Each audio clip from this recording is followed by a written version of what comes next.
क्लम मतलब कुछ करने का,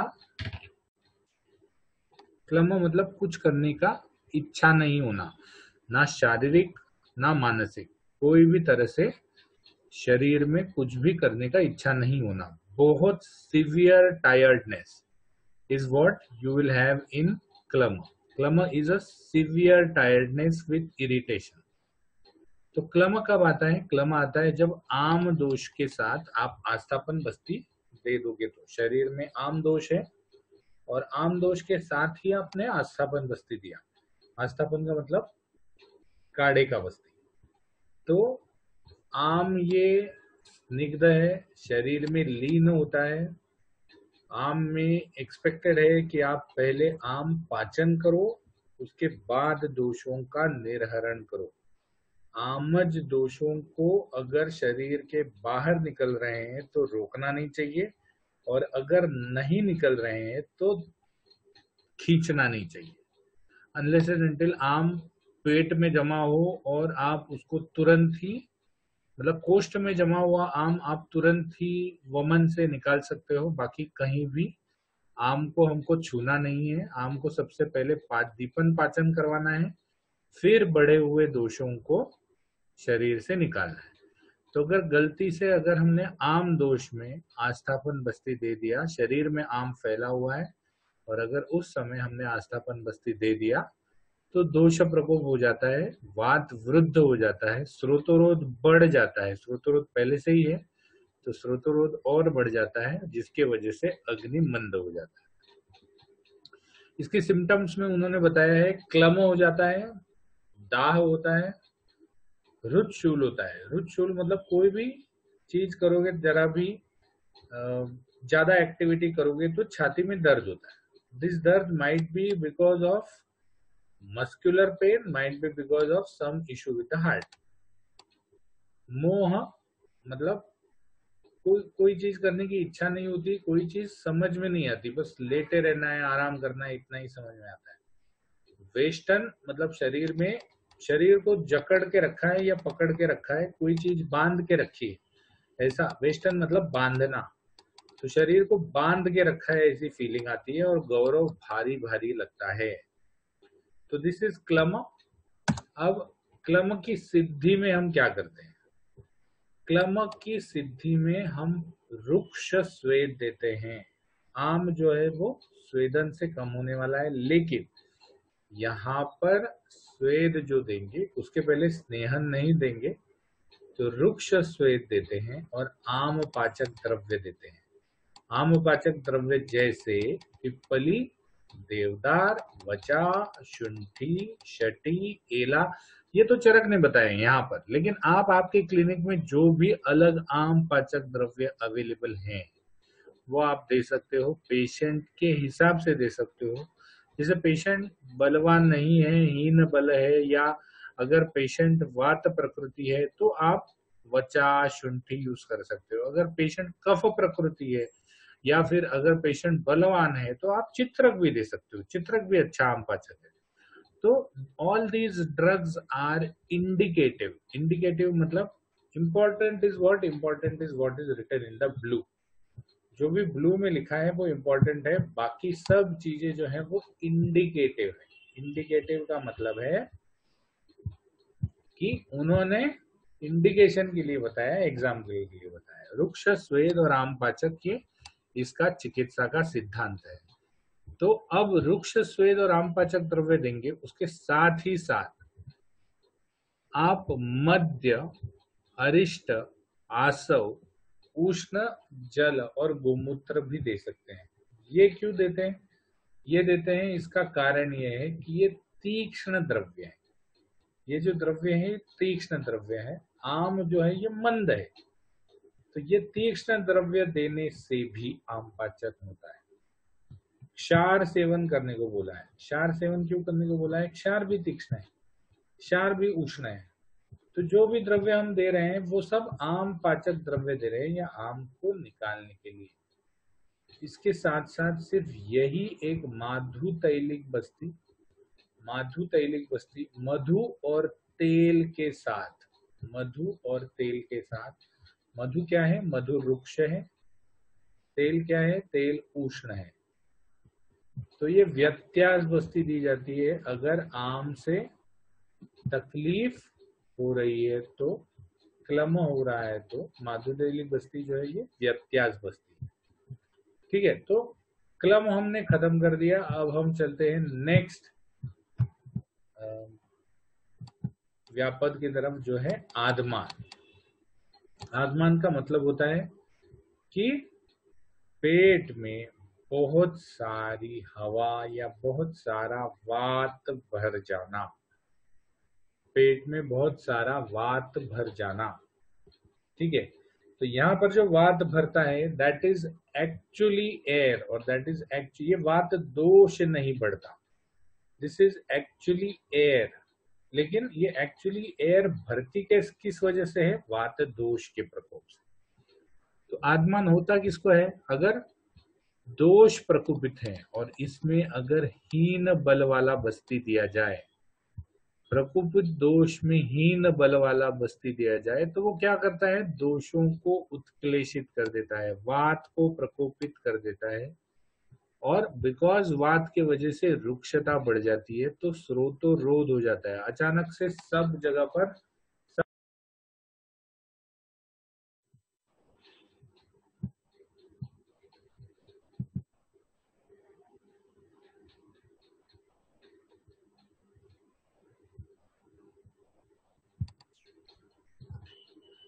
सभी चैनल्स में आकुंचन होने की वजह से क्या होता है? पेट में पेरिस्टालसिस नहीं हो पाता, अधोवात, मलमूत्र अवरुद्ध हो जाते हैं, और ये सब होने की वजह से पेट फूल जाता है। फूल जाता है मतलब इतना फूल जाता है कि फट जाएगा, इतना फूल जाता है कि फट जाएगा। तो पेट फूल जाता है, साथ ही साथ तीव्र वेदना होती है। तीव्र वेदना क्यों? क्योंकि all the muscles in the abdomen are functioning to their full capacity, they have dilated to their full capacity. तो तीव्र वेदना होती है, तीव्र दाह होता है, गौरव होता है, और अधोभाग में सभी जगह दर्द होता है। बस्ती, गुद, वंक्षण, कटी, इवन उरु प्रदेश में भी दर्द हो सकता है, because the muscles of the uru are connected to the pelvic region, origin insertion वहां है, तो वहां भी दर्द हो सकता है। नाभि के नीचे दर्द ज्यादा होता है, और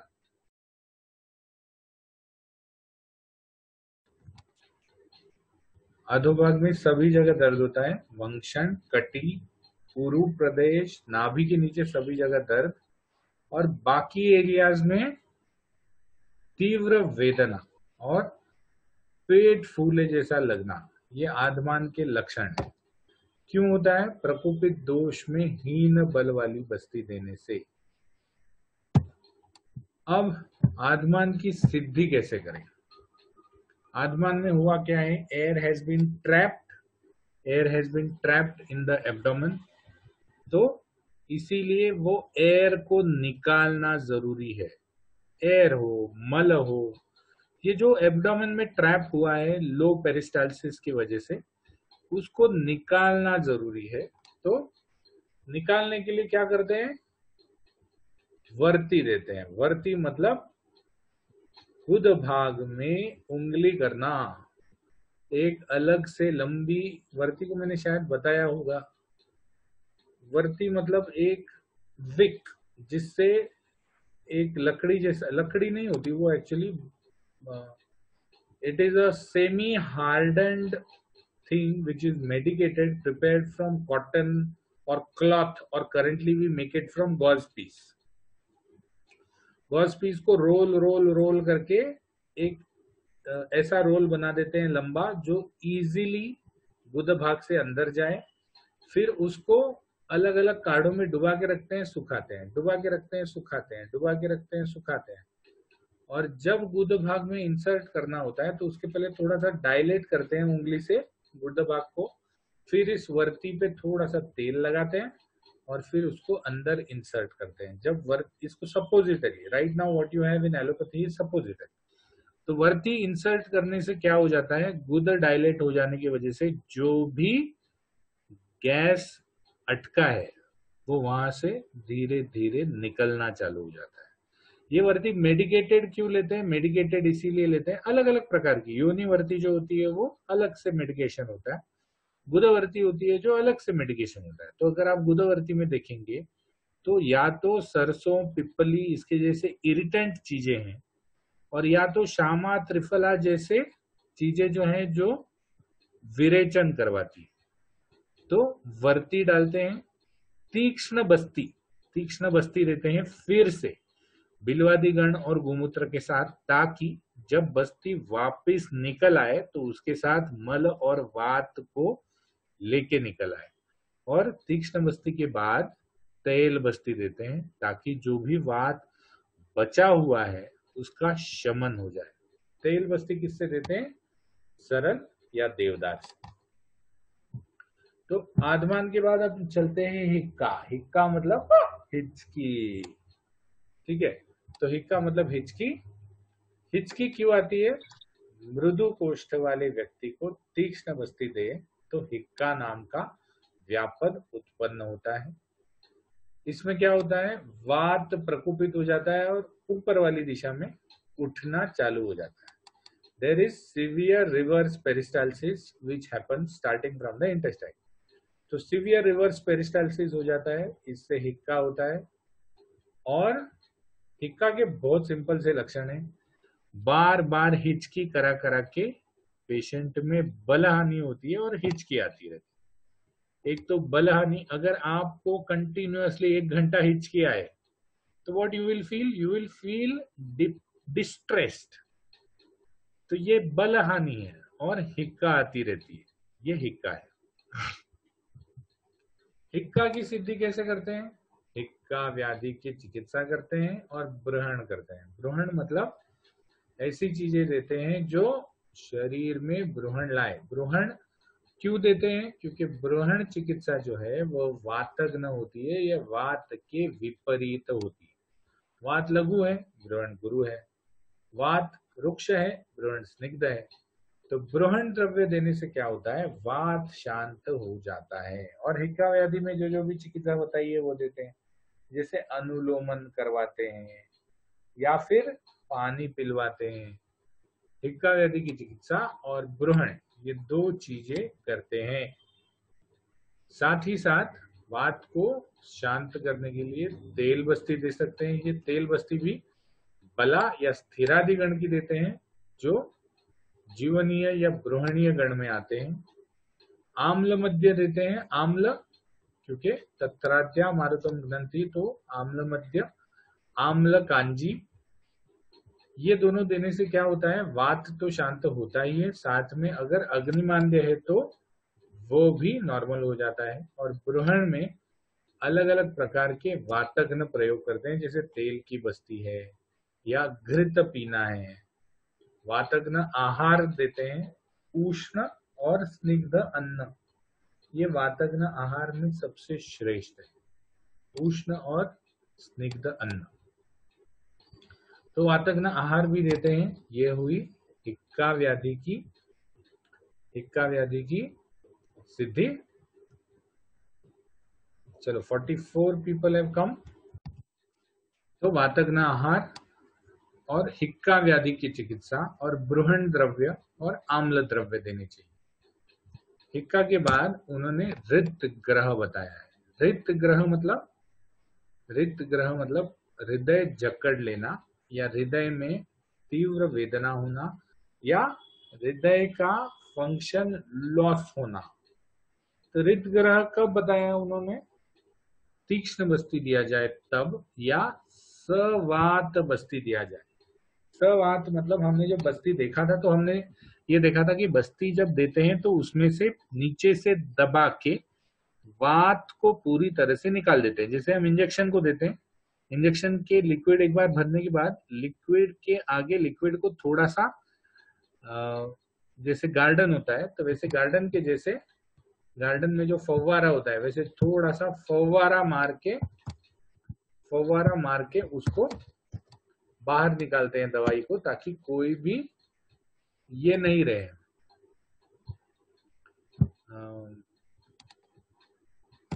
अंदर हवा नहीं रहे, ठीक है। तो ये असवात बस्ती हो गया। असम्यक पीड़न मतलब बस्ती जब देते हैं तो एक पर्टिकुलर, हमने बस्ती सिद्धि अध्याय में पहले देखा था बस्ती कैसे दी जाती है। तो बस्ती देते वक्त सेम प्रेशर से हमको पुश करना है या सेम प्रेशर से दबाना है। असम्यक पीड़न में क्या होता है, वो प्रेशर जो है वो कम ज्यादा हो जाता है। कम ज्यादा होने से उसमें वात प्रकोप होने के चांसेस हो जाते हैं, वात प्रकोप होने के चांसेस हो जाते हैं। देखो, जब आप बस्ती गुद भाग में डाल रहे हो तो सम्यक पीड़न रखोगे, तो जब लिक्विड अंदर जाएगा तो वात बस्ती के साइड से बाहर जाएगा। लेकिन अगर असम्यक पीड़न हो गया तो the pressure will be fluctuating, तो वात गुद भाग से बस्ती के आजू बाजू से not only goes out but sometimes can even come in, sometimes can even come in. तो सवात बस्ती या असम्यक पीड़न मतलब सिंपल है कि रेक्टम में वात मतलब air goes into the rectum and can be absorbed in the blood vessels, can be absorbed in the blood vessel। तो जिसके वजह से रुद्र ग्रह उत्पन्न होता है। आज भी the commonest reason for a heart failure is in hydrogenic purposes, मतलब जिसमें मेडिसिन या related to the hospital injection दिया और हार्ट फेलियर हो गया। So that is air in the injection, because air expands once it goes immediately into the blood vessels। तो इसीलिए heart में जाके कुछ भी कर सकती है। तो similar is the case here. Rudra ग्रह होता है वात प्रकोप से। ये रुद्र ग्रह में करना क्या क्या चाहिए, रुद्र ग्रह में निरूह बस्ती देनी चाहिए ताकि जो भी बचा हुआ वात है या जो भी वात बढ़ा हुआ है उसको आप निकाल सको। तैल बस्ती देनी चाहिए ताकि वात शांत हो सके, और वात को शांत करने के लिए आम्ल और लवण द्रव्य देने चाहिए। यहाँ पर आम्ल द्रव्य से ये भी आपको याद आना चाहिए कि आम्ल रस जो है वो हृदय है, हृदय को बलवान करने वाला या हृदय को मतलब बल देने वाला है, इसीलिए आम्ल और लवण द्रव्यों का उपयोग किया गया है। तो निरूह बस्ती किससे देंगे, वातग्न द्रव्य से दे सकते हैं, आम्ल स्कंद से दे सकते हैं, लवण स्कंद से दे सकते हैं। आम्ल स्कंद में उन्होंने करवीर बदर ऐसे फल बताए हैं, जो करवीर मतलब करोंदा, करमर्द, सॉरी करवीर मतलब करोंदा नहीं, करवीर मतलब ऐसा ड्रग जो डिजिटलिस के जैसा काम करता है, जो हार्ट को बेनिफिशियल है, और बदर मतलब बेर, बदर मतलब बेर। तो ऐसे ड्रग्स जो आम्ल है या जो हृदय है, इनको यहाँ यूज करने को कहा गया है। तो अब यहां से आगे हम लास्ट, टुडे इज लास्ट, यहां चलते हैं ऊर्ध्वगत वायु। ऊर्ध्वगत वायु का मतलब है वायु ऊर्ध्व दिशा में चले जाना। द आदमान में क्या होता है, आदमान में बिलो द डायफ्रम वायु बढ़ जाता है। आदमान में जो वायु बढ़ता है that is below the diaphragm. ऊर्ध्वगत वायु में डायफ्रम के भी ऊपर वायु उठने लगता है। और इसके बाद एक आता है शिरोरुजा। शिरोरुजा में तो वायु जो है वो सिर तक चला जाता है। तो ऊर्ध्वगत वायु में, ऊर्ध्वगत वायु होता क्यों है, तो बस्ती देने के बाद अगर वेगावरोध पेशेंट करे, जब हमने बस्ती सिद्धि अध्याय देखा था तो बस्ती सिद्धि में उन्होंने कहा था कि बस्ती देने के बाद अगर पेशेंट को वेग आए तो पेशेंट को वेग मतलब बस्ती को छोड़ दो, बस्ती आपने दी है, आपके एफर्ट्स, पेशेंट का पैसा सब छोड़ दो। वेग को कभी भी अवरोधित नहीं रखना चाहिए। तो अगर बस्ती दी गई है तो पेशेंट को बोलोगे जाओ भाई जाओ जाओ, आप वेग से मुक्त हो जाओ, शरीर चिंता से मुक्त हो जाओ।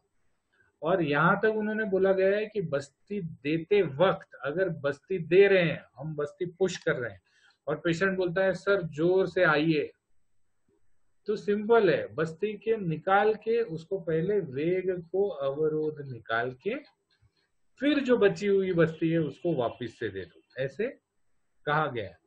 तो यहाँ तो बस्ती देने के बाद वेगावरोध आया है, तो बस्ती देने के बाद जब वेगावरोध आया है तो ऊर्ध्वगत वायु हो जाता है। वेग मतलब नीचे की तरफ है, पेशेंट ने वेगावरोध रख लिया, वेगावरोध रख लिया मतलब वेग का रख लिया, वेग को बिल्कुल भी बाहर नहीं निकाला। क्यों? भाई पैसे दिए, ज्यादा से ज्यादा देर बस्ती रहनी चाहिए, तो वेगावरोध कर लिया। या फिर अगर तीव्र पीड़न से बस्ती दी गई, मतलब आपने बस्ती डाली, बाहर बहुत सारे पेशेंट है और फटाफट, जैसे होली की पिचकारी मारते हैं वैसे हर एक को फटाफट पिचकारी मार के आप छोड़ रहे हैं, तब भी वात प्रकोप हो सकता है। तो ये दोनों कारण से वात प्रकोप हो जाता है। और जो बस्ती द्रव्य है वो मुखगत चला जाता है। अब यहाँ पर मुझे ये थोड़ा सा एग्जैजरेशन लगता है कि बस्ती द्रव्य जो है ये मुखगत जाना पॉसिबल नहीं है। You have to travel 5 meters. The peristalsis should happen 5 meters for the बस्ती द्रव्य to come out. हाँ, लेकिन ये जरूर है कि जब रिवर्स पेरिस्टालसिस होना चालू हो जाता है, जैसे इन हिक्का, जैसे इन आदमान, जब रिवर्स पेरिस्टालसिस होना चालू हो जाता है तो there might be something which is there above the Basti which can go up to the mouth. तो बस्ती द्रव्य मुखगत नहीं हो सकता, लेकिन बस्ती के ऊपर जो भी है वो जरूर से मुखगत हो सकता है। और मूर्छा आती है, ऊर्ध्वगत वायु में मूर्छा आती है। यहाँ पर और 2-4 चीजें जहां पर मूर्छा आती है जो आगे आएंगे। ऊर्ध्वगत वायु की सिद्धि के लिए क्या करना चाहिए? उन्होंने कहा है कि मूर्छा जैसी चिकित्सा करनी चाहिए, मूर्छा को निकाल देना चाहिए, शरीर के ऊपर डल डालना चाहिए, पेशेंट को उठा उठा के डराना चाहिए, डराना चाहिए। और यहाँ तक उन्होंने बोला है कि गला दबाना चाहिए। ये गला दबाना जो है, ये गला दबाना पेशेंट को मारने के लिए नहीं है, ना ही जो मुख से बाहर आ रहा है उसको रोकने के लिए। गला दबाना एक मूर्छा की चिकित्सा है ताकि पेशेंट डर के मूर्छित नहीं हो। यहाँ पर हम रुक जाते हैं। Thank you so much for coming to the lecture. ऊर्ध्वगत वायु सिद्धि हम अगली बार ले लेंगे। Thank you so much.